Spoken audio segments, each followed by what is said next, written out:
चलिए 2025 के पद्म पुरस्कारों को समझते हैं। ये एग्जाम्स के लिए एक बहुत ही जरूरी टॉपिक है। तो सबसे जरूरी नंबर से शुरू करते हैं। 2025 में कुल 139 पद्म पुरस्कार दिए गए और इन 139 पुरस्कारों का ब्रेकडाउन कुछ ऐसा है: 7 पद्म विभूषण, 19 पद्म भूषण और 113 पद्मश्री। इस साल की लिस्ट भी काफी विविध थी। इसमें 23 महिलाएं, 13 मरणोपरांत पुरस्कार और 10 विदेशी नागरिक शामिल थे। अब आते हैं सबसे अहम कैटेगरी पर, पद्म विभूषण। एग्जाम्स के लिए ये सबसे जरूरी है।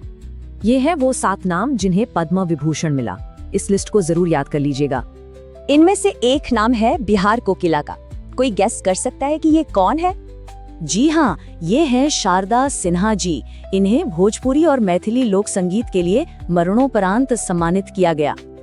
चलिए अब पद्म भूषण के कुछ प्रमुख विजेताओं को देखते हैं। साइंस और टेक्नोलॉजी से जुड़ा एक जरूरी सवाल: इंटेल पेंटियम चिप का जनक किसे कहा जाता है? इसका जवाब है विनोद धाम। ये एक एनआरआई है और इन्हें साइंस एंड इंजीनियरिंग में उनके काम के लिए सम्मान मिला।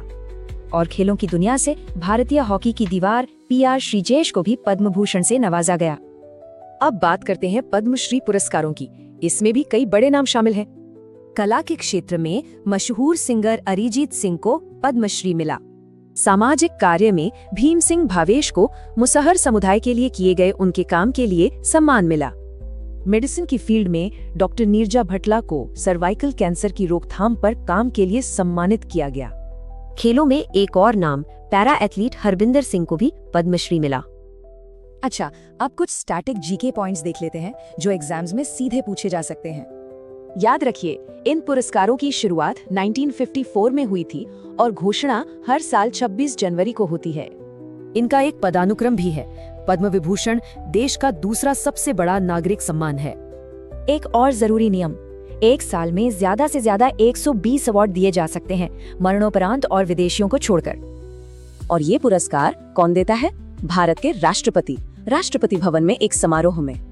तो आखिर में एक सवाल: परीक्षाओं से हटकर ये पुरस्कार हमें देश की प्राथमिकताओं के बारे में क्या बताते हैं?